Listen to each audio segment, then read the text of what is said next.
Fala pessoal, sejam todos bem-vindos a mais um vídeo aqui do DNS Podcast. Esse programa que nada mais é do que uma grande desculpa para eu chamar amigos para ficar batendo papo previamente ao podcast. Esse podcast já foi gravado umas 5 vezes, entendeu? Está indo ao ar para você a 6ª versão desse podcast, porque nas outras eu e este rapaz que está do outro lado da tela ficamos batendo papo, né? Que é o que tem acontecido muitas vezes nesse podcast. Eu tenho me surpreendido com a capacidade que eu tenho de falar absurdos previamente à parte gravada, né? E isso, obviamente, fica aqui o registro. Antes da gente começar para valer rapidinho para a gente fazer o nosso bate-papo, eu vou pedir para vocês deixarem a curtida de vocês, também comentar aqui embaixo sobre o que a gente for falar, tá bom? Peço, obviamente, que vocês compartilhem com o máximo possível de gente, principalmente aquelas pessoas que vocês acreditam que vão fazer diferença. Para além de tudo isso, da curtida, do comentário, do compartilhamento, peço que você se inscreva no canal e ative o sininho para receber todas as notificações aqui do NS Podcast. E, obviamente, como o canal ainda é iniciante, se você não fizer tudo isso, fica difícil você receber a notificação, tá? Justamente porque o YouTube não vai divulgar tanto. Então, para além de tudo, também link embaixo aqui na descrição para as redes sociais. E aí sim, lá eu vou postar e vou avisar vocês assim que sair o podcast aqui. Beleza? Então, agora sim, meu amigo, como que o senhor está? Tudo tranquilo por aí? Boa tarde aos internautas ou internautas. Cara, eu queria dizer que esse seu texto inicial tá muito bom, hein? Você tá com uma eloquência, né, na fala que eu achei maravilhoso. Bom, para quem não me conhece, eu sou Érico, já tive aqui no podcast numa outra oportunidade. Bom, é isso, eu tô bem, cara, tô bem. Como eu dizia para você, eu sinto que a maioria dos líderes mundiais carecem de um RP, sabe? Uma pessoa, um amigo mesmo, às vezes, para falar assim, pô, cara, isso aí que você vai falar é meio forte, eu acho que era melhor você falar uma outra coisa. Tô falando Só isso para porque... vamos dar um contexto aqui para a galera aqui, porque vocês chegaram, vocês intrometeram papo, gente. Acontece, mas vocês como são amigos da gente também agora nesse exato momento, Iago, a gente é amigo de vocês na verdade? Eu não sei, não faço ideia, estamos na internet, gente, mas a falsidade impera aqui, então eu vou chamar todo mundo de amigo de maneira geral, tá? Mas aí, se vocês quiserem, vocês deixam o comentário aqui embaixo contando mais sobre vocês, aí a gente pode formular essa amizade sem o menor problema. Aliás, viu como tá eloquente? Porra, bicho, não, tá na ponta da língua, é impressionante. Cara, o que eu tô gravando de vídeo nessa Copa do Mundo é um treco impressionante, cara. Então, claramente assim, um youtuber. O que eu tô repetindo esse negócio de inscrição é um treco absurdo. Só para dar o contexto pro pessoal, a gente estava comentando aqui há pouco, né, da Copa do Mundo, né? Então a gente está em período de Copa do Mundo, quando essa entrevista for ao ar, ainda estaremos em período de Copa do Mundo. E a gente estava comentando sobre alguns pontos divergentes da Copa do Mundo, polêmicos da Copa do Mundo, né? Principalmente sobre a questão do regime de trabalho feito no Catar, sobre a questão de uma certa parte de limitações de ação que algumas pessoas têm que ter no Catar por conta das leis do país, e uma série de posicionamentos da FIFA, né, nesse momento, sobre isso. E a gente teve essa semana, a gente está gravando no dia 23, essa semana teve uma entrevista, uma coletiva de imprensa, né, com o presidente da FIFA, onde ele declarou a seguinte frase, abre aspas, e a tradução, obviamente, eu me sinto árabe, eu me sinto africano, eu me sinto gay. Né? E ele concluiu falando sobre a questão dele entender o que é ser uma minoria por ser uma minoria na Suíça, né? Porque como ele saiu da Itália e foi para a Suíça, ele não sabia falar alemão direito, e aí nesse cenário de não saber falar alemão direito, ele não se enturmou com a galera da Suíça, né? O pessoal lá barra pesadíssima, o pessoal lá conhecido por sair dando porrada, pessoal nervoso. E aí ele não se enturmou, né? Inclusive ele era ruivo, né? Hoje já ele está mais próximo de mim do que de um ruivo, né? Porque ele está careca. E aí ele falou que ele não se enturmou por conta disso. E aí a gente estava comentando antes, até falei para o Érico, eu, longe de querer retirar ou diminuir a dor de cada um, porque cada um vai ter uma vida pessoal e, de fato, a brincadeira que eu faço da Suíça é um país violento, obviamente há uma limitação. A pessoa pode estar na fase de desenvolvimento no começo da vida e ter, de fato, sofrido alguma coisa, emocionalmente falando, tendo criado algum tipo de trauma, qualquer coisa do tipo. Mas os comparativos que pegam, né? Você imaginar que você ter sofrido a piada por ser ruivo, ter o mesmo peso na balança ou te fazer pertencente do mesmo grupo do cara que teve trabalho análogo à escravidão durante a Copa, é meio desbalanceado. Assim, para ser no mínimo respeitoso, né, já que estamos gravando, no mínimo desbalanceado as coisas. Então era nesse ponto que a gente falava. E aí, meu amigo, me conte a tua opinião sobre quando você viu, qual foi o seu sentimento quando você viu essa entrevista maravilhosa, feita basicamente pelo roteirista do The Office. Que se fosse o caso, estaria né, a gente entenderia. Cara, eu acho que assim, eu ouvi uns programas antes da Copa começar e eu estava pensando sobre, porque eu me desconectei muito do futebol, né, nos últimos anos. Eu acho que, e aí eu tenho uma sensação, que eu não sei se é minha ou se é do povo brasileiro em si, mas para mim o futebol perdeu um pouco de espaço. E eu tenho uma recordação de Copa do Mundo muito gostosa, assim, da minha infância. Por exemplo, para mim, as duas Copas que mais marcaram foram 98 e 2002, porque foram Copas que eu já tinha uma consciência um pouco maior. 98 pintei a rua, era criança, era maravilhoso. 2002, eu não esqueço até hoje essa história, mas a Coca-Cola lançou uma lata comemorativa, que era uma latona, assim, com umas fotos diferentes do Pelé. E aí meu pai falou, a gente vai comprar uma lata de Coca e um pacote de batata para o jogo, para a gente acordar de madrugada, comer a batata e assistir o jogo. E às vezes eu nem conseguia assistir o jogo, mas eu acordava para comer a Coca, para tomar a Coca e comer a batata e ficava ali um pouquinho com meu pai. E dessa vez, eu acho que, na verdade, a Copa da África já teve uma série de complicações sociais, e eu acho que conforme a gente vai amadurecendo, a gente vai percebendo as coisas de uma forma um pouco mais ampla, né? E você vai entendendo as organizações, você vai entendendo que a FIFA, na verdade, é um lugar para ganhar dinheiro, né?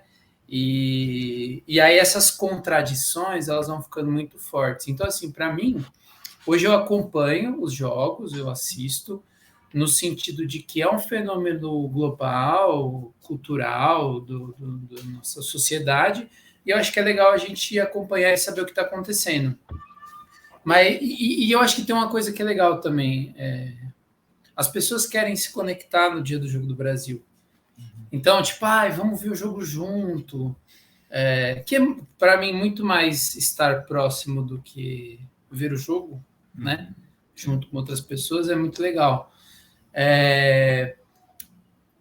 Mas é foda, assim, porque, por outro lado, para mim, a Copa não devia nem existir, entendeu? Nessas condições, eu preferia que não existisse. Então é difícil, né? É difícil porque não é de...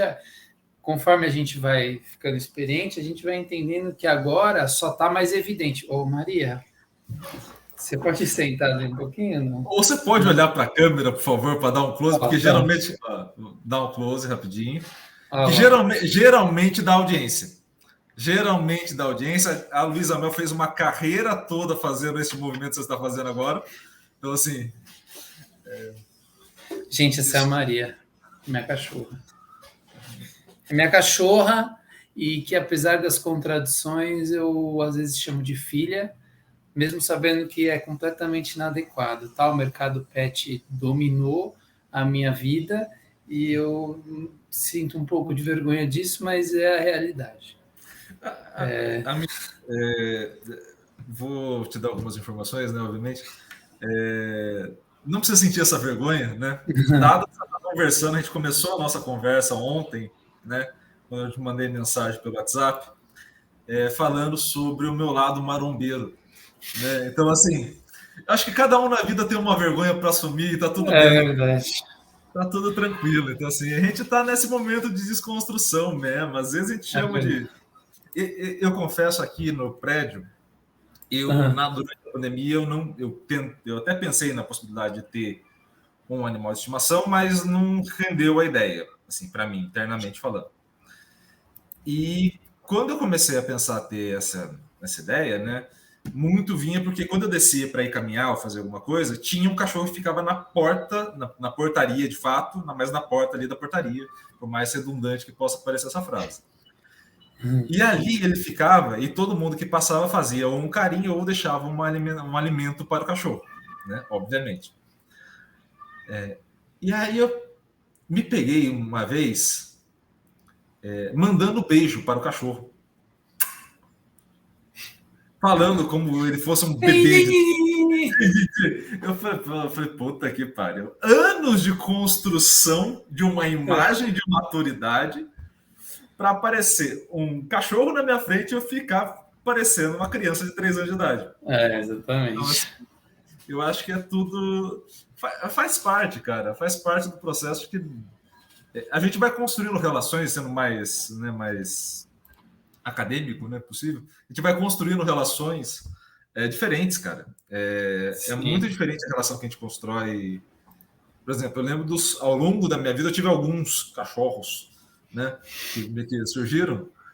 A relação de cada um foi muito diferente, desde o sentido de ser meio filho, como foi o último, que esse, por exemplo, eu já era mais velho, quando ele chegou em casa, a primeira noite ele passou ali no meu quarto, a gente acabou dormindo, um abraçadinho do outro no colo, puta cena patética do caramba, entendeu? Bonitinho, mas patética. Entendeu? No Tinder ia fazer sucesso, mas na vida real ele me acordou umas 4 vezes.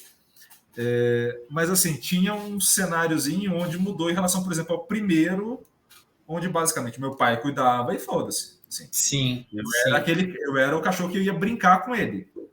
Quase entre brinquedo e alguém com muita emoção ali naquele momento. Então acho que vai mudando demais. Então, assim, quando eu vejo, por exemplo, o pessoal que fala do filho ou da filha, me vem uma sensação que é um novo momento, de fato. Assim, não me veio uma sensação do tipo, nossa, que absurdo, cachorro, você filho. Não, é um outro momento assim de vida. A gente tá numa geração que tende a ter menos filhos, a gente tá numa geração que tende a ter menos relações. Então, assim, uma hora ou outra a gente vai jogar a régua lá para frente, né? Em algumas outras que vão manter, né, ao longo da vida. E você está se sentindo bem como pai de pet? Então, assim, eu me sinto bem, assim.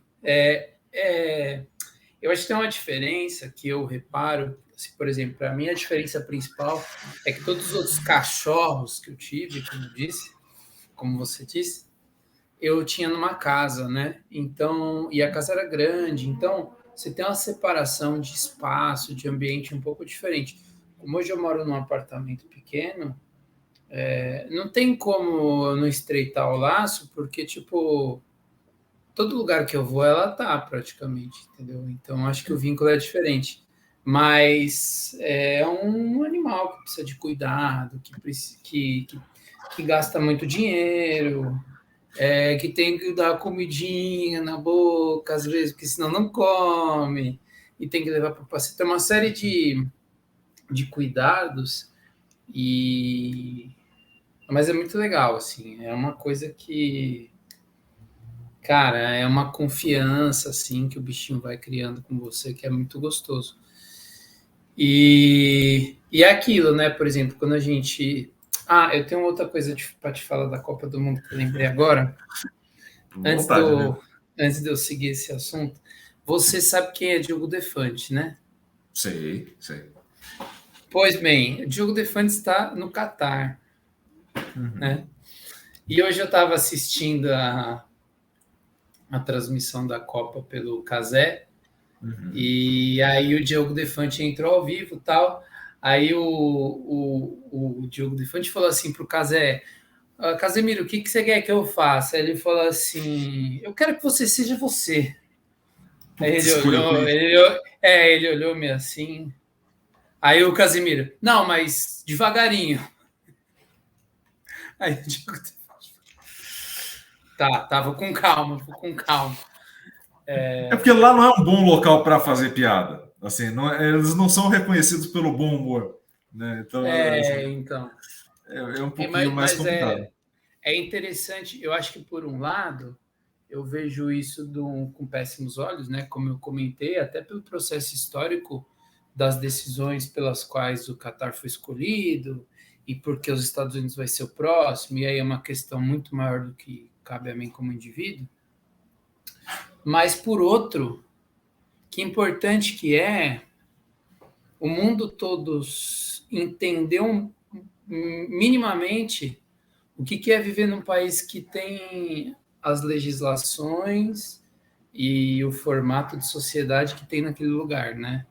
Então, tipo, você vê o negócio da cerveja, por exemplo, foi assim, ia ter cerveja no estádio, do dia para a noite falar, não quero que tenha. Aí não vai ter mais, só vai ter nas áreas VIP lá e ainda vai ser de difícil acesso e foda-se, entendeu? Você não tem espaço para você, mas não vai ter. A gente tem um ponto aí de... E aí, para quem esteja nos acompanhando, Iago, como é que foi feita a escolha? Como é que foi... Todas essas informações que vão passar ao longo da conversa, vejam um documentário da Netflix, tá? Eles lançaram recentemente sobre a FIFA. Então, você colocar lá FIFA na Netflix, vai aparecer a fotinho de Josef Blatter, né? Filha de uma... mais um cara que trabalhou na FIFA durante anos. E lá vai aparecer essa relação direta da escolha do Catar, da África do Sul também, e também, acho que da próxima, não sei se era da gestão dele, mas também estava Estados Unidos. Também. Estados Unidos, México e Canadá, se não me falha a memória. O documentário chama Esquemas da FIFA. Exatamente. Então, assim, Iago, você vai deixar aí na descrição? Se vocês me lembrarem, eu deixo, tá? Que provavelmente eu vou esquecer, assim como eu devo ter esquecido uma cacetada de link que eu já prometi aqui no canal. Mas é um ponto importante porque... e aí é engraçado como a gente nota isso, né? Eu tenho a leve sensação, e aí você sabe que eu sou um pessimista de carteirinha, né? Eu tenho a leve sensação que essas coisas assim, vão importar para o mundo até dezembro. Na hora que acabar a Copa, que não tiver mais evento no Catar, eu não sei o quanto que em janeiro a gente vai lembrar que o Catar ainda continua tendo trabalho análogo à escravidão, independente da Copa. Saca? Não estou falando que é justificável, não é esse meu ponto. Obviamente não é. Mas me dá uma sensação, e eu não sei a tua visão disso, que às vezes a gente é cobrado muitas vezes, e até pelo número de informações que chega, a ter sentimento sobre tudo. E há uma certa lógica no sentimento humano que você tem maior sentimento sobre aquilo que você tem maior contato. Sim, sem dúvida. Então, sei lá, a gente vai estreitar o laço de amizade conforme a gente for ter maior número de interações. Sim. O que vai dificultar a interação? A conexão pode dificultar aqui nesse caso. O som, que nem a gente teve agora o probleminha no comecinho, pode dificultar. A imagem pode dificultar, ou a distância mesmo, né? A gente passou anos sem se falar assim, dessa forma como a gente está fazendo agora.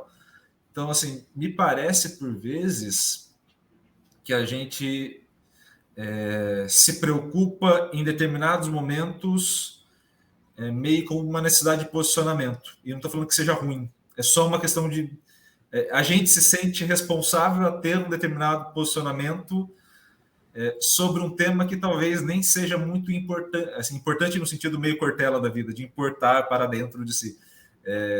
Não seja muito importante para a gente, porque depois do período da Copa, Eu confesso para você, assim, eu não sei se a gente vai estar muito preocupado. Por exemplo, a gente estava falando da questão dos gays, né, por conta da declaração do Infantino. Eu não sei qual que vai ser a preocupação da comunidade depois que a Copa acabar. Porque não é que todos eles vão sair do país depois que a Copa acabar. Tem gente que vai continuar lá. E aí? Sim. É meio complicado esse negócio. Eu entendo o que você quer dizer, e eu acho que é assim. Eu acho que a sociedade ela caminha num ritmo muito mais lento do que precisaria e do que a gente gostaria, né?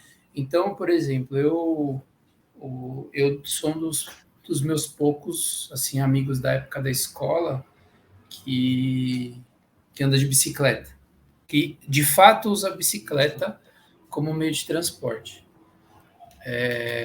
E quando o Haddad foi prefeito de São Paulo e fez as ciclofaixas, eu era a única voz contrária a todas as outras. É que falava, cara, importante ter a ciclofaixa. Que fode o trânsito, que não sei o quê. Só que é uma forma de você começar um movimento, né? Então, assim, por exemplo, esses dias eu estava até conversando com a minha esposa, Camila, sobre isso, porque eu estava lembrando quando eu tinha 20 anos. E quando eu tinha 20 anos,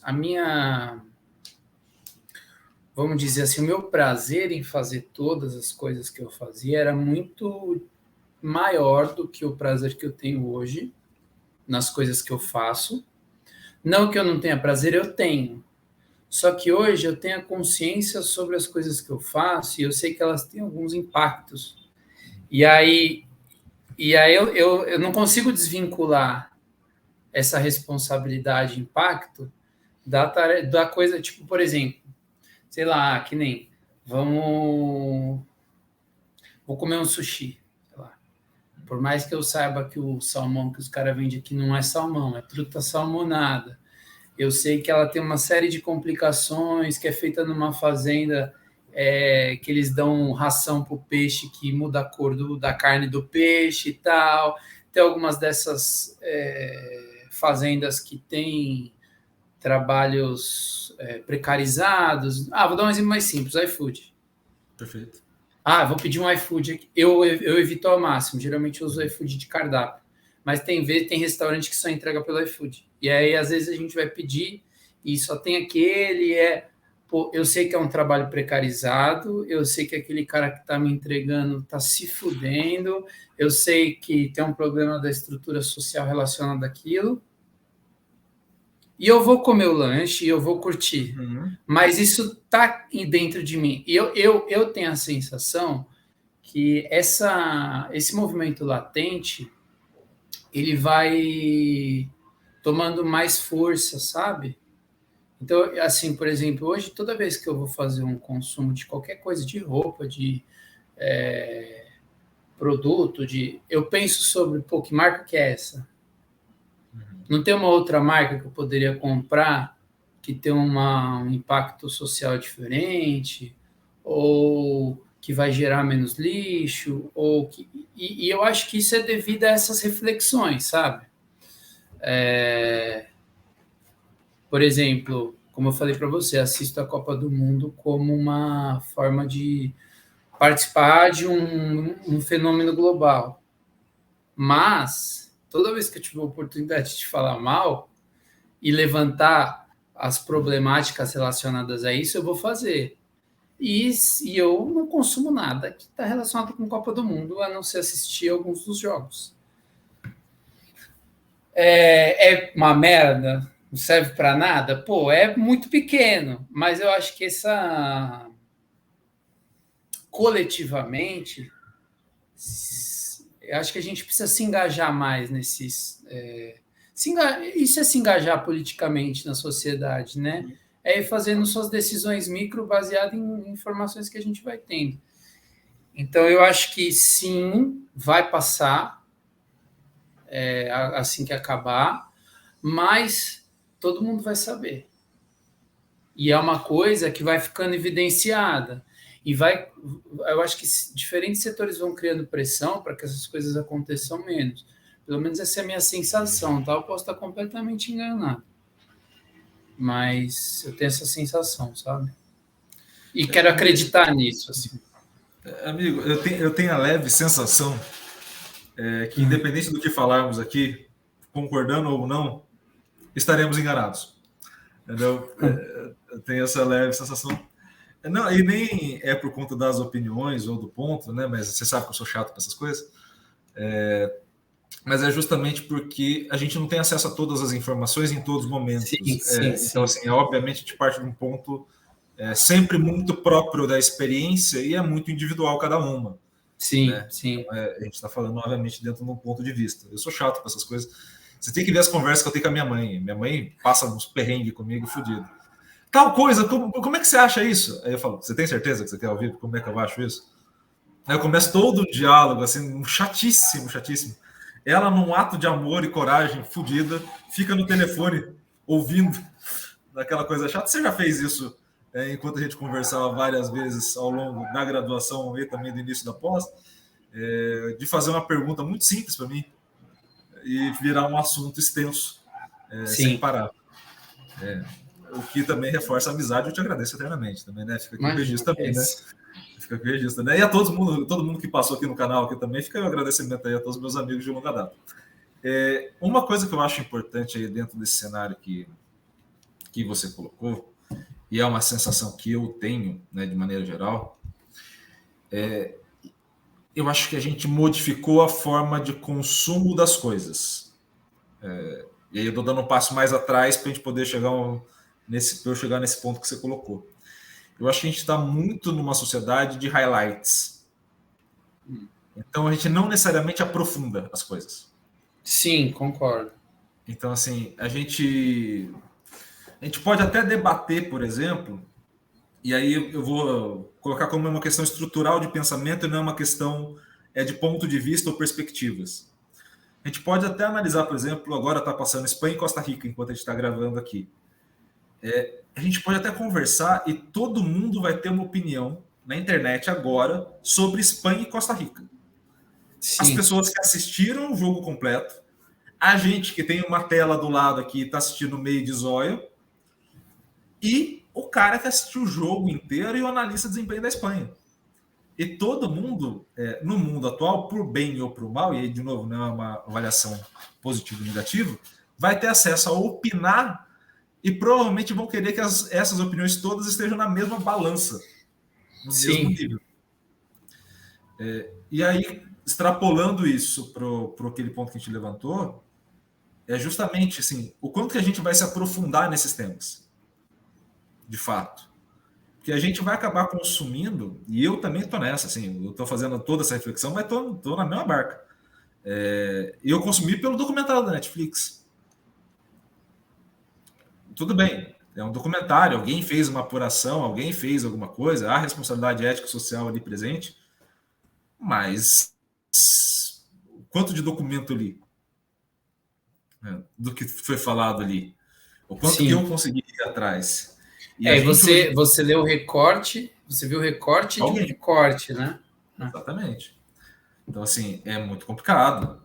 É que nem, por exemplo, vou gravar na sexta-feira com o Gabriel, que é um menino aqui de Viçosa, sobre o documentário do Racionais. Ah, legal. Cara, eu, obviamente, dentro da minha bolha, o Racionais não tinha chego. Assim, ele chegou no sentido de eu saber da existência, mas é uma coisa que você viveu. Não, longe. Eu sou obrigado a entender, por exemplo, que na conversa com ele, eu não tenho que dar nem pitaco. Assim, eu não tenho que dar pitaco não porque eu não possa, não porque eu estou sendo cerceado de falar na internet. Não é isso. É simplesmente porque dentro do que eu tenho de vivência e ele tem de vivência, o dele é mais embasado que o meu. Sim. Então, assim, esse é o único ponto. E aí a gente entra num cenário onde, assim, eu fico às vezes pensando muito nessa questão, aqui para o canal mesmo, para tudo. Por exemplo, o canal não tem canal de cortes, né? A gente não tem canal de cortes. Eu fico pensando, por exemplo, do quanto de informação eu vou estar indisponibilizando para as pessoas colocando só o highlight. Mas com certeza. Cara, tipo assim, o quanto que eu não consigo tirar de contexto da tua fala, que vai te ferrar só para eu ter 3 views a mais. Mas você sabe, é interessante você falar isso, porque eu acho que esse é o grande problema hoje que eu vejo das redes, que é assim, eu sou um cara que todo mundo que tem o mínimo de proximidade comigo sabe que eu sou um comunista. Sim. Não, ex-comunista que os caras falam. Eu sou um cara que acredita no comunismo. Eu acho que a gente precisa pensar coletivamente, tomar os meios de produção e acabar com a burguesia. Eu realmente acho que isso é um bom caminho para a nossa sociedade. E eu tenho uma série de alunos que são completamente liberais. Vivendo o fenômeno que eu vivi do bolsonarismo no Brasil, eu percebi que... E aí eu acho que em parte é culpa do bolsonarismo, em parte é culpa das redes. Durante as eleições, ou esses últimos 4 anos, eu passei a odiar pessoas que eu nem convivia mais.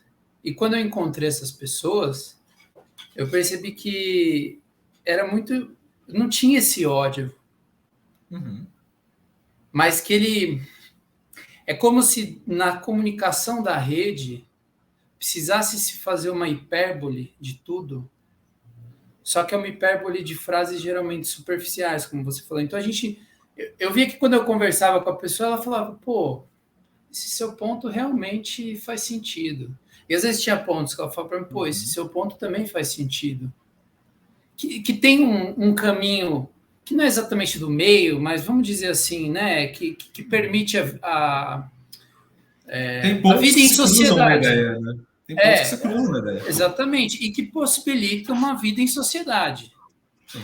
Que foi se perdendo, eu acho que muito por causa desse diálogo dentro da rede, do formato que ele foi tomando, e por um grande incentivo, eu acho que também de uma liderança que incentivava o ódio ao diferente, né? A qualquer coisa que fosse diferente do que pensavam, querendo ou não, isso fortalece esse tipo de discurso, né? Então, e eu acho muito interessante, vou deixar recomendado aqui para quem quiser assistir, tem um programa que é aquele Inteligência Limitada, acho que é Inteligência Limitada, sim. E é um episódio do Elias Jabbour discutindo com uma moça que se chama Renata Barreto. Ele é um cara, ele é um acadêmico, ele é um pós-doc que estudou a China e o comunismo, e ela é uma comunicadora liberal do capitalismo. E é muito interessante, porque o cara, ele tem uma base filosófica e de conhecimento muito grande. E a menina, ela conhece, ela estuda e tal, mas assim, ela não tem uma profundidade muito grande no que ela está falando. Ao ponto de que ele fala assim, você já leu fulano de tal? Aí ela falou assim, não, eu conheço porque eu vi uma peça de teatro. Eu conheço a teoria dele por causa da peça. Aí você fica tipo, mano, sabe, assim... Mas tem um ponto aí, cara, que é muito foda pelo seguinte, e aí é o dilema de qualquer professor que vai passar na vida. Quanto mais conhecimento e mais profundidade você tem, mais tempo você demora para falar as coisas. Sim. Então, assim, eu passo isso, por exemplo, quando eu criei o canal de futebol, não esse canal aqui, a gente teve essa conversa. Vou passar conteúdo como? Cara, a linguagem da internet é completamente diferente de uma linguagem de sala de aula. E a linguagem de sala de aula já é desatualizada. Sim. Para essa geração é uma bosta. Então, assim, quando a gente vai trocar uma ideia, a depender dos termos, eu não sei se eu uso. Porque, assim, ou eu complico demais a comunicação, e aí eu perco o público, basicamente. Então, provavelmente, sei lá, se você olhar os comentários, eu não assisti. Mas é só uma, assim, chute.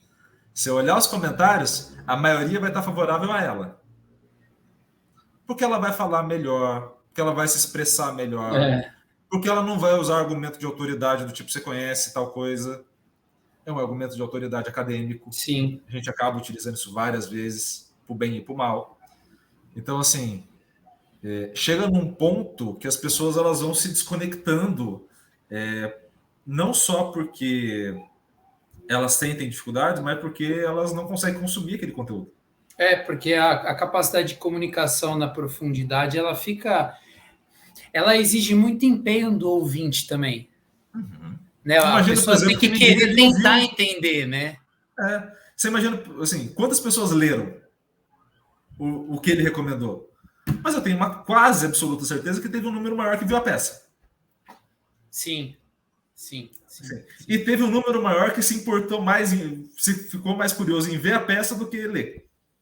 Não, e sem contar que, assim, por exemplo, é muito fácil de se desconectar do que o cara está falando, por exemplo, no sentido de que eu de fato concordo com você, e aí assistindo o vídeo, eu sei que o cara é muito bom, porque eu tenho a paciência de escutar, e ele já fala de um discurso do qual eu concordo, então é muito mais fácil para mim.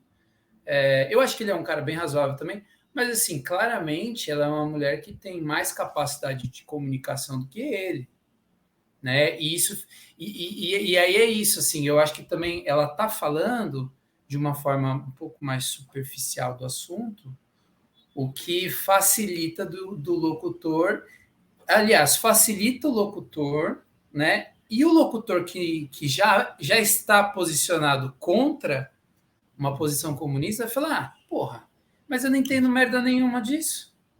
O cara não consegue falar. E é interessante, assim, eu já acompanho o Elias há um tempo, já ouvi ele em outros lugares. Ele é um cara que tem tanto conhecimento que a cabeça dele é tão rápida que ele vai falando e ele vai se engasgando assim com as coisas. É muito interessante, assim, mas para quem vê de fora, falar, o cara é disléxico, o cara não tá gaguejando ou qualquer coisa do tipo. Que é um bom exemplo. Quando eu assisti o documentário do Racionais, assim, no mesmo dia que lançou, teve uma figura ali do documentário que eu fiquei constrangido da minha opinião ou das N falas que eu podia ter na vida, que foi o Suplicy, Eduardo Suplicy. Pelo seguinte, apesar de eu ser um cara que votou várias vezes no Suplicy, tá? Então, assim, eu concordo com as ideias, mas entendo quem olha para ele com um caráter mais de humor. Eu entendo quem olha do tipo assim, pô, velhinho legal. Eu entendo. Sim. Mas quando eu vi ele, em alguns momentos do documentário, no meio de algumas manifestações ali, conversando, tentando dialogar com a polícia e com o grupo que estava ali acompanhando os shows, tendo um posicionamento intermediário ali, você fala, puta, eu tirei esse cara pra merda toaça. Porque esse cara é muito importante. Sim. E quantas vezes a gente não tirou ele para merda? Eu tô falando, a gente e sociedade, tá? Não especificamente. Quantas vezes a gente tirou ele para piada, né?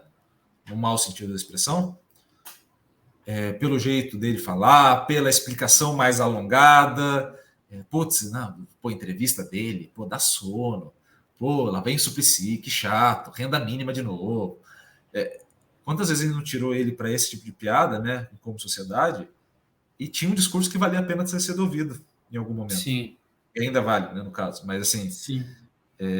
Quando você olha o documentário, por exemplo, que você vê um grupo diferente do teu, olhando para ele de uma maneira diferente do que a gente olha, né, de uma outra perspectiva, você fala, errei feio, errei rude, como diria o Porta dos Fundos, justamente porque a gente acaba entrando nesse cenário de, eu preciso caracterizar rápido as coisas, então eu preciso fazer, o que a gente brinca, né? Título e thumb. Eu preciso fazer uma cara sua no vídeo e eu preciso que você fale alguma coisa. Então, assim, eu não posso chegar num vídeo do YouTube, sei lá, fazer um corte e falar assim, Érico explica a vida acadêmica. Eu não posso fazer isso. Porque o YouTube não vai te recomendar. Teria que ser assim, o que a vida acadêmica reserva para você... Nada, eu pego uma frase sua descontextualizada. Caramba, essa fase da minha vida foi muito louca. Eu coloco, essa fase da minha vida foi muito louca, 3 pontinhos, coloco embaixo 3 foguinhos, 3 símbolos de foguinho, que é para remeter a putaria, obviamente, e coloco você com a puta cara felizona, mas tem assim, olho estralando, parecendo que você usou alguma coisa agora há pouco. Assim, para remeter aquilo. Ou eu faço o título e thumb, e aí invertam os papéis, né? Chamo uma convidada e faço exatamente a mesma coisa. E aí aquilo remete a uma sexualidade da parte feminina, onde eu vou colocar como objeto de desejo do público meu, majoritariamente masculino. Então, assim, você pega uns cenários que a gente vai consumindo de fato, que eles são muito... É uma necessidade muito grande de você ter grandes picos de emoção. Então, você já não consome mais a informação do meio. Assim, do meio que eu digo Érico passou na faculdade. Ele vai contar a experiência dele. A gente precisa de uma euforia, né? Claro. Tem um cara que há muito tempo atrás eu tentei ser produtor de conteúdo, né? E eu cheguei na época da pandemia, logo no começo, eu comecei a produzir uns vídeos falando sobre sedentarismo, pequenas formas de quebrar o sedentarismo e tal. E eu estava fazendo esse trabalho associado com um cara que manjava de analytics, né?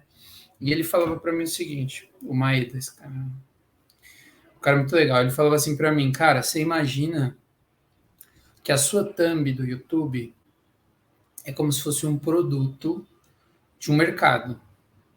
Ela é embalagem. Então a pessoa tem que olhar e falar, quero consumir isso aqui. E é o que você falou. Se for uma coisa que não remete a uma forte emoção, a chance do cara clicar é muito menor. E aí eu estava pensando sobre isso. Eu não sei se você sabe quem é o Alan Zoca. Não me é estranho o nome. O Alan Zoca, ele é um youtuber, ele é um streamer, né, na verdade, ele produz vídeo de jogos e reagindo, vai jogando, então é um gamer, né? E aí eu vi uma entrevista dele uma vez falando que o canal dele bombou mesmo quando ele começou a fazer jogos de terror. Por quê? Né? Porque o terror, ele conecta a gente com um sentimento muito forte. Quer dizer, né? Tô supondo aqui, tá?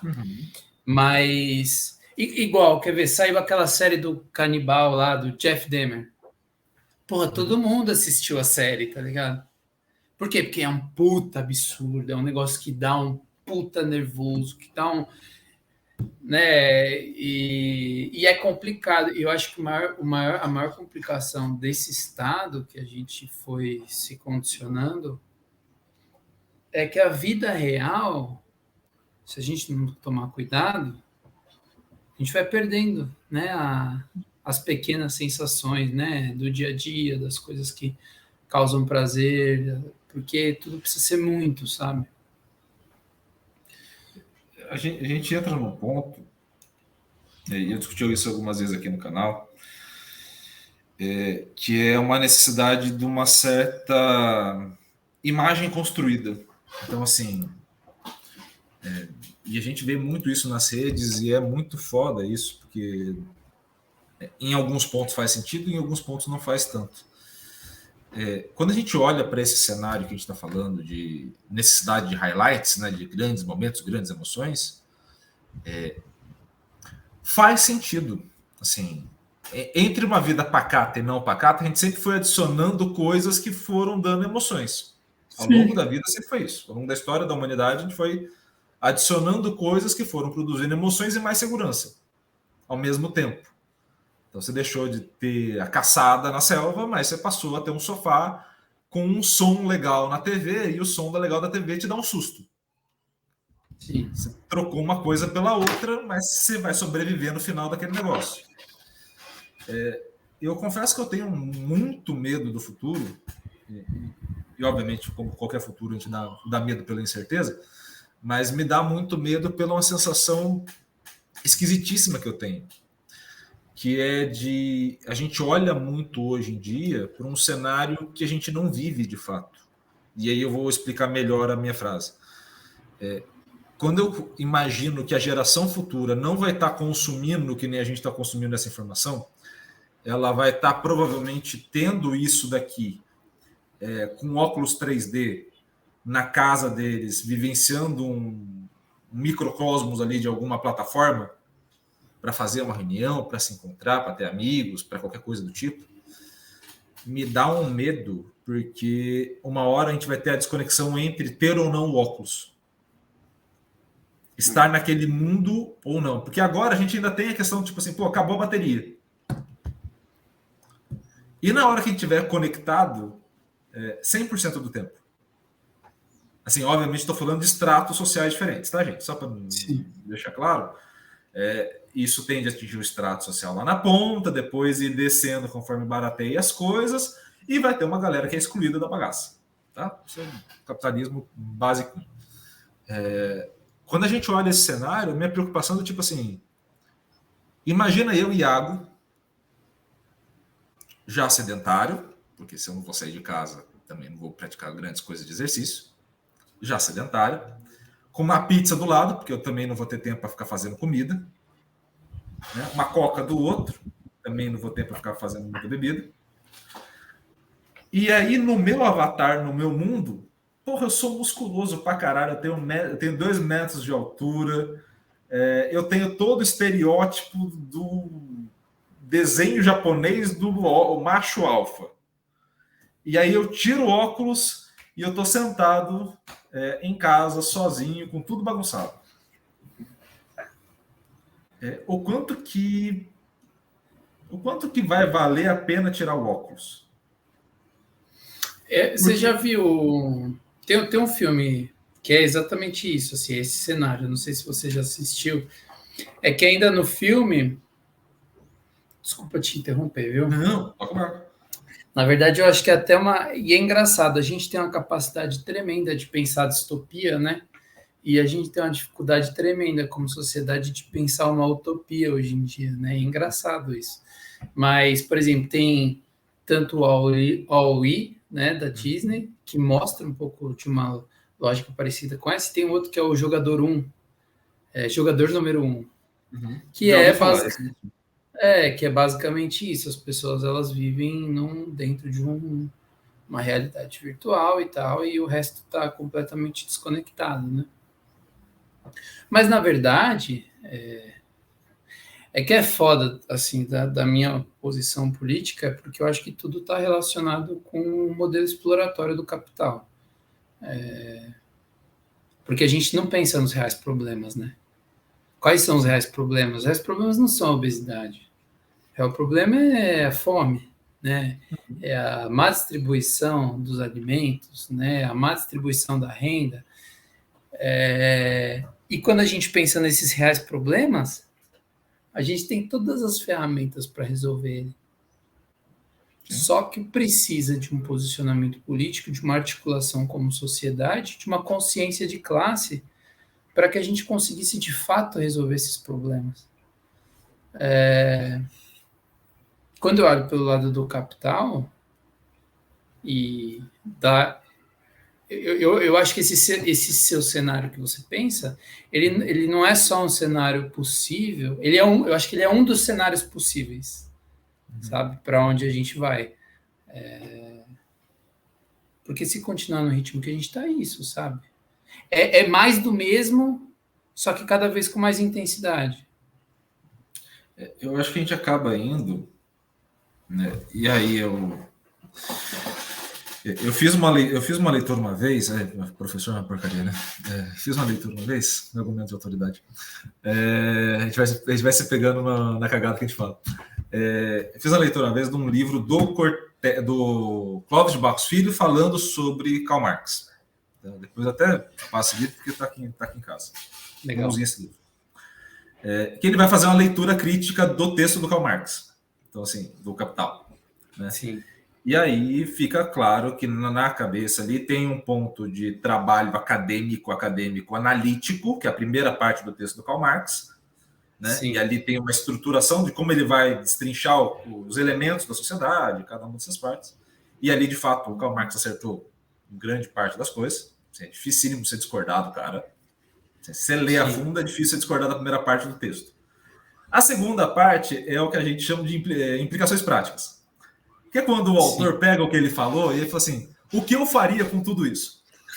Eu faria 20 mil coisas. Entendeu? E aí é óbvio, cada um pode ter uma leitura a partir dali, fazendo 20 mil coisas diferentes daquelas que estão ali. Né? Sim. O que eu acho muito difícil não é nem a questão da consciência política, de fato. Que eu acho que essa consciência política, ela chega num ponto que ela é muito banal. Banal que eu digo é o seguinte, se você olhar uma criança passando fome no documentário da África, dificilmente alguém chegaria ao consenso de que estaria tudo bem. Se você sai fazendo uma entrevista com cada um, dificilmente alguém chegaria. O meu ponto central é uma questão de sentimento, de emoção, de afeto. Você tem no ser humano hoje, para além do meio capitalista, porque isso sempre existiu, insegurança, mau entendimento de si mesmo. Eu não estou fazendo perspectiva coaching da vida, tá? Não é esse o meu cenário, obviamente, né? Tanto que já fiz de crítica de coach aqui. Mas é um cenário onde a gente não parte do pressuposto do bem individual. E a gente geralmente tem essa visão para quase 90% das coisas. É aquilo que a gente falou do iFood. Beleza, eu posso não pedir. Mas tem um grau de satisfação em eu não pedir ali. Tem um grau onde eu estou construindo uma outra relação de prazer ali e que às vezes não é a mesma relação de prazer que o outro construiu. O outro vai construir só a relação de prazer quando ele recebe a comida e come aquele negócio gorduroso que vai dar uma sensação de saciedade fodida no organismo dele. Ou ele vai pedir a salada porque ele é vegano, mas ele, no mesmo momento que ele pediu a salada no iFood que chega, ele poupa uma série de animais e o cara que está levando para ele está se fudendo. Entendeu? E o pneu que o cara está gastando também está prejudicando o meio ambiente, uma série de outras coisas estão ali. Então, eu acho que tem uma questão emocional da gente entender de onde está saindo o nosso ponto de prazer, que a gente não busca entender. E a gente repete vício. A gente aprendeu uma estruturazinha padrão de como eu ganho prazer, e aí é óbvio, fazendo sempre as limitações do raciocínio, cada um vai ter uma escala de possibilidades de prazer diferentes ao longo dessa hierarquia social. Né? Uma coisa, sou eu, Iago, falar, por exemplo, que eu não quero consumir, não quero ter tênis. Por quê? Porque eu passei a vida inteira podendo ter alguns tênis. Agora, tem gente, por exemplo, que vai crescer, a gente vê jogador de futebol, vê outras, né? Caras que saem de uma parte social mais pobre para uma parte social mais rica, né? Que tem essa ascensão, né, que a gente consegue visualizar. E aquele cara, o tênis, não é tênis. É uma representatividade da conquista que teve falta lá no início da infância, que ele não vai ter tempo para tratar psicologicamente, então foda-se, a gente pula etapa. Compra o tênis. Entendeu? Então, assim, eu acho que tem muito disso. Quando a gente olha para o consumismo e olha para a sociedade como um todo, por que eu preciso ser fofo no Instagram, ou preciso ser agressivo no Twitter? É que eu preciso ter um encaixe coletivo social que vai me satisfazer. É a aceitação coletiva, é o like ou o match no Tinder com a pessoa que esteticamente me agrada, mesmo eu nunca tendo visto ela na vida. E eu não vou poder baixar essa guarda. Né? Então, a gente vira meio... muitas vezes isso vai acontecer, a gente olha isso em grupos nossos, tem vários, que a gente vai ter o estereótipo do esquerdo macho. É o cara que internamente no grupo masculino é um puta babaca. Sim. Mas naquele grupo com todo mundo, puto, o cara sabe de cor. O cara sabe de cor. Por quê? Porque numa sociedade como a gente tá, eu preciso agradar todo mundo.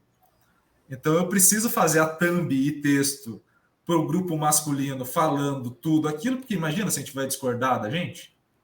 Puta conflito que vai causar. E na outra ponta, eu também não posso jogar fora aquele público novo. Então eu também preciso mudar o meu discurso e fazer um discurso para cada um, quase. E é muito ruim a gente ter esse ponto de partida, porque você perde a tua própria identidade. Na busca pelo excesso de liberdade de expressão, eu perco a minha liberdade de expressão. Porque eu esqueço que a minha liberdade de expressão depende da minha identidade e vivência que eu tive. Sim. É complicado esse negócio. Amigo, só me fala do horário seu aí, que eu sei que tá corrido. E você já viu que se a gente quiser, o papo vai longe, né? Você já teve vamos combinar da gente fechar nos próximos 10 minutos, pode ser? Não, sem problema não. E nesse cenário, amigo, você falou que você teve muita conexão de diferentes públicos, né? Você com diferentes públicos em termos de pensamento. Sim. Qual foi o maior desafio para você lidar com isso? Porque, assim, você querendo ou não tá ali, por vezes, na função de vendedor, né? Tá na função de alguém que está fornecendo um serviço Sim. barra produto. Sim. Como é que você agrada o seu cliente sem deixar de ser você mesmo? Perguntinha filha da puta, né? Mas tudo bem. Então, cara, é assim... Eu acho que é muito um exercício de feeling. Assim, de entender o meu papel ali, naquele recorte social, entender que, por mais que eu seja comunista, eu curto... Tem uma coisa que é interessante da gente saber, né? Que o mercado ele é anterior ao capitalismo, né? Então, isso me faz eu me sentir menos culpado, por um lado. Mas, por exemplo, uma coisa que eu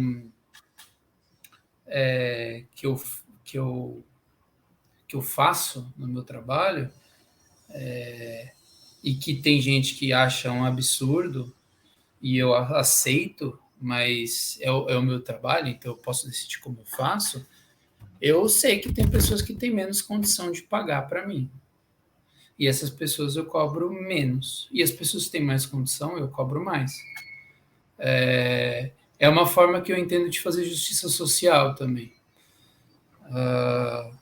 Mas na lida do dia, é geralmente assim, é um feeling de quando eu tenho espaço para falar sobre, eu sempre falo, porque eu acho que, na maioria dos casos, é o único lugar que a pessoa escuta um contraponto. Mas quando eu sinto que não dá para falar, eu desconverso, porque, querendo ou não, eu dependo disso também para viver. É uma coisa que eu não quero mais depender? Mas hoje eu dependo disso. Então, e que por um lado parece ruim, mas por outro lado eu acho que vai me dando skill, habilidade social de conversar com pessoas de um espectro político completamente diferente. Então, por exemplo, uma coisa que eu aprendi com os alunos é assim, às vezes o cara vem para mim e fala assim, porque eu comprei... É sério essa história, tá? Eu comprei um fuzil, que eu fui treinar tiro, que não sei o quê, que se entrar um cara do MST, vou... Aí a primeira coisa que eu falei assim, bicho, o que o MST vai fazer na sua casa? Aí o cara, não vai fazer nada, mas se for... E essa mesma pessoa chegou, na verdade, com 2 tópicos para mim. Ela falou da arma e falou que ela viu um vídeo de escalada que ela gostou muito. Tá. Vou falar tudo que eu sei de escalada e vou conversar sobre escalada com essa pessoa, entendeu? Porque não adianta eu pegar uma pessoa que está com uma postura rígida a respeito de um assunto e tentar ficar descascando. Eu posso, eventualmente, falar alguns pontos, pontualmente trazer alguns exemplos diferentes do que ele está acostumado, mas não adianta eu ficar ali. E aí, a partir do momento que eu consigo criar um vínculo, a partir de um ponto em comum, por exemplo, a escalada, no caso, aí a suscetibilidade a qualquer outro discurso, o cara pensa, esse cara ele é razoável. De repente, o que ele está falando pode ser que faça sentido. E aí acho que é uma perspectiva de entender que a mudança, especialmente dessas pessoas assim com uma formação muito burguesa, muito liberal, que nunca teve uma visão de outro lado, é uma coisa que, assim, ou a gente mata, entendeu? Que não é muito a minha perspectiva hoje, porque, enfim, por uma série de fatores, né, que não vou entrar aqui, não que às vezes eu não sinta vontade, eu sinto. Não, mas faz parte da natureza humana.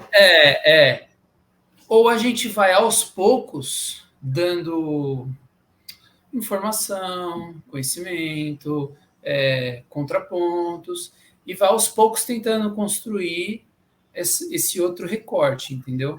Eu tenho um aluno que ele está treinando comigo há uns 5, 6 anos, e ele sempre trabalhou em grandes empresas e tal, e ele é tipo pobre de direita, sabe? Assim, ele não é pobre. Sim. Quer dizer, é um cara de classe média alta, vamos dizer assim. Mas ele é proletário. Sim. Ele, não, porque eu vou trabalhar pra caralho, porque o pessoal vai ter preguiça de trabalhar, que eu trabalho em casa, trabalho 24 horas. Eu falo, mano, mas, pô, você acha justo isso com você? Tal? Pô, você tá ficando mais estressado. Não, porque... E durante muitos anos eu fui falando isso. Esses dias ele falou pra mim, falou assim, mano, eu preciso cuidar mais de mim, cara, eu tô trabalhando muito. Pode ter sido alguma coisa que eu falei, pode não ter sido. Mas é uma coisa que eu, sempre que ele fala, eu reforço muito, sabe? Sim. Eu falo, mano, quem tá ganhando dinheiro disso não é você. Quem tá ganhando dinheiro é o seu chefe, e não sei o quê, não sei o que lá, sua condição de vida. Mas é isso, assim, eu acho que são essas pequenas batalhas do dia, assim, cada dia é uma batalha diferente, sabe? E... Não, eu imagino pelo... a gente já se conhece de algum tempo, né? É Sim. Óbvio que eu não tive o discurso desse cara, mas eu tive a vida dele. Sim. Eu não necessariamente chegava e falava assim, pô, não, falta de esforço Não, eu me considerava maluco, mas eu fazia. Né? Tem um ponto, e é um ponto necessário que eu preciso aprender. E eu aprendi muito com, né, reforço o que eu falei na nossa primeira conversa, né? Para isso também caminhando para o horário também que tinha combinado. Eu reforço muito aquilo que eu falei. Eu aprendi muita coisa com você, com o Marcão, com o Marquinhos, que estará aqui, Marcos Campos, confirmou presença semana que vem, entendeu? Finalmente, entendeu?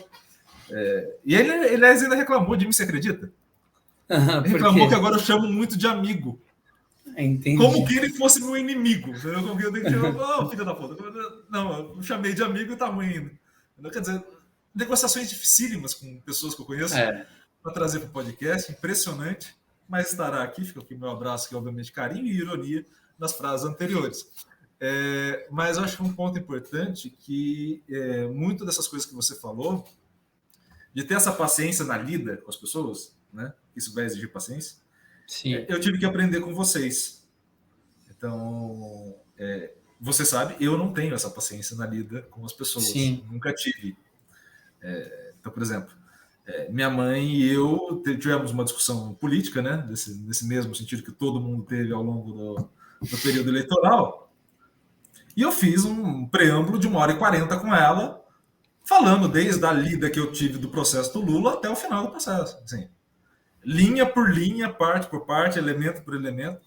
E você fica muito chato na lida, que é o que aconteceu comigo muitas vezes, ou você aprende a fazer isso, que você, por exemplo, é um bom cara nesse sentido de saber fazer essa lida, né? Fazer esse contraponto e também saber respeitar o caminhar da pessoa.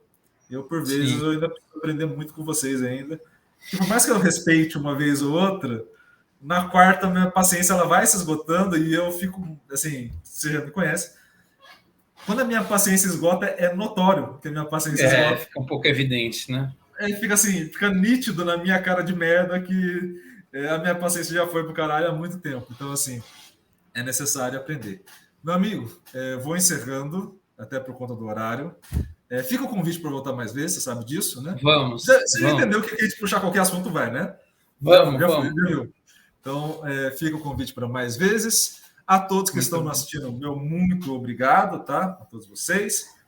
Iago, você esqueceu? Não esqueci, tem mais um minutinho ainda com ele. Então, eu vou aproveitar, tá? Like no vídeo, comentário aqui embaixo, compartilha o máximo possível, principalmente com as pessoas que vão fazer diferença. E, é claro, se inscreva no canal e ative o sininho para a gente manter esse papo gostoso, para você receber esses conteúdos e a notificação aqui na parte de cima, que eu nunca sei onde fica a notificação, apesar de 50 e poucos episódios, tá? Então, fica alguma coisa aqui nessa parte de cima aparece piscando na sua tela quando chegar vídeo novo do NS Podcast, assim que você se inscrever e ativar o sininho. Combinado? Então, meu amigo, obrigado novamente pela presença. Até a próxima. Tamo junto. Todo mundo. Valeu. Tchau, tchau.